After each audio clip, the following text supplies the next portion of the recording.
இயேசு கிறிஸ்துவின் நாமத்தினாலே இந்த நாளிலும் கூட ஒரு வார்த்தையை தியானிக்கலாம். லூக்கா 9வது அதிகாரம் 25வது வசனம். மனுஷன் உலகம் முழுவதையும் ஆதாயப்படுத்தி கொண்டாலும் தன்னை தான் கெடுத்து நஷ்டப்படுத்தினால் அவனுக்கு லாபம் என்ன?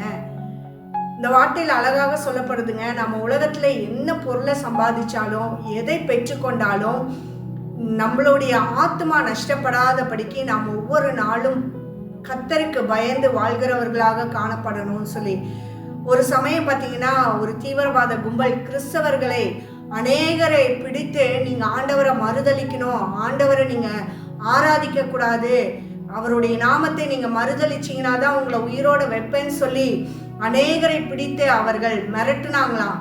அந்த நேரத்தில் பார்த்தீங்கன்னா கிறிஸ்தவர்கள் பயப்படாதபடிக்கு தங்களை உறுதியாக காத்து கொண்டு அந்த தீவிரவாத தலைவன் பார்த்தீங்கன்னா முதல்ல இருக்கிற ஒருத்தர்கிட்ட கேட்டாராமா, நீ ஆண்டவரை மறுதளிக்கிறியா அப்படின்னு சொல்லி. அப்போ அவர் சொன்னாராமா, ஆண்டவராகி இயேசு கிறிஸ்து என்னையும் உன்னையும் நேசிக்கிறார், அவர் தான் உண்மையான தேவன் சொல்லி சொன்ன உடனேயே அவருடைய கழுத்தை துண்டித்து விட்டார்களாமா. அப்போ பார்த்தீங்கன்னா அடுத்தடுத்து ஒவ்வொருவர்கிட்டையும் கேட்கும் போது எல்லாருமே நான் இயேசு கிறிஸ்துவை மறுதளிக்க மாட்டேன், அவர் தான் உண்மையுள்ள தேவன் சொல்லி ஒவ்வொருவரும் அறிக்கை செய்யும் போது அவளுடைய தலையை துண்டித்து போட்டார்களாம். அப்போ இப்படியே ஒவ்வொருத்தரையா துண்டிக்கும் போது பார்த்தீங்கன்னா பரலோகத்திலிருந்து அவர்களுடைய தலை துண்டிக்கப்படும் போது ஒரு ஜீவ கிரீடம் இறங்கி வருவதை அந்த தீவிரவாத தலைவர்களுடைய கண்ணுக்கு தென்பட்டிருக்கு. அப்போ அவர் ஆச்சரியமாக பார்த்தாரா, என்ன ஒவ்வொருத்தருடைய தலையை துண்டிக்கப்படும் போது ஒரு ஜீவ கிரீடம் இறங்கி வரதை பார்க்கிறேனே, அப்ப இவர்கள் ஆராதிக்கிற தேவன் தான் உண்மையான தேவனா? அப்ப இவங்க எல்லாருமே ஆண்டவரை மறுதளிக்காம இவ்வளோ வைராக்கியமாக இருக்கிறாங்களேன்னு சொல்லி அவனுக்குள்ளாக ஒரு மாற்றம் உண்டானதான்.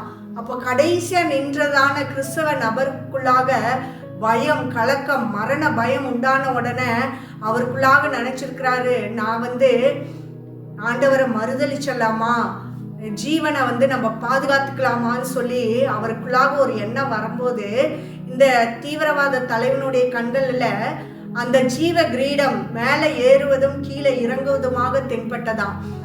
அப்போ இவர் என்ன பண்றாராம், மற்ற தீவிரவாதிகிட்ட சொல்றாராம், நானும் ஆண்டவராகி இயேசு கிறிஸ்துவை ஏற்றுக்கொள்கிறேன், அவர்தான் ஜீவனுள்ள தேவன், ஏன்னா என்னுடைய கண்களிலே இப்படிப்பட்ட காரியத்தை நான் பார்க்கிறேன்னு சொல்லும் போது மற்ற தீவிரவாதிகளையும் அந்த தீவிரவாத தலைவரையும் கொன்று போட்டாராம்.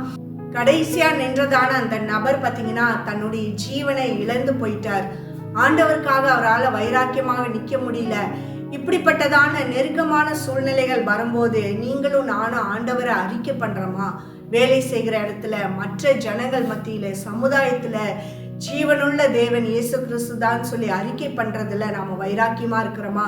நமக்கு கொடுக்கப்பட்டதான ஒரே ஒரு வாழ்க்கை, மாயான இந்த உலக அன்புக்கும் உலக ஆசைகளுக்கும் நாம இடம் கொடுக்காதவர்களாக ஜீவனுள்ள தேவனுக்காக நம்ம வைராக்கியமாக நிற்கும் போது பார்த்தீங்கன்னா பரலோக ராஜ்யத்தையும் நம்மளால சுதந்திரிக்க முடியும். இந்த பூமிக்குரிய ஆசீர்வாதத்தினாலும் கர்த்தர் நம்மை நிரப்ப வல்லமையுள்ள தேவனாக இருக்கிறார்.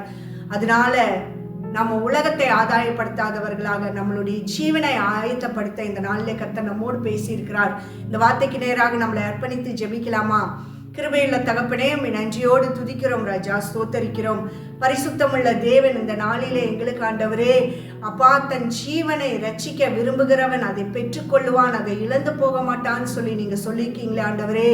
அப்பா, மாயான இந்த உலகத்தை நாங்கள் பின்பற்றாதவர்களாக, உலக ஆசை பாசங்களுக்காக, ஆடம்பரங்களுக்காக கர்த்தரை மறுதளிக்காதவர்களாக, எல்லா சூழ்நிலையிலும் ஜீவனுள்ள தேவனுக்காக வைராக்கியமாக நிற்கவும், அந்த ஜீவ கிரீடத்தை நாங்கள் பெற்றுக்கொள்ளவும் கர்த்தர் நீர் எங்களுக்கு கிருபை செய்யுங்க என்று இயேசு கிறிஸ்துவின் நாமத்தினால் ஒப்புக்கொடுத்து ஜெபிக்கிறேன் ஜீவனுள்ள நல்ல தகப்பனே, ஆமென். கர்த்தர் தாமே இந்த வார்த்தையின்படியாக இந்த நாளில் ஆசீர்வாதத்தை நடத்துவாராக. God bless you.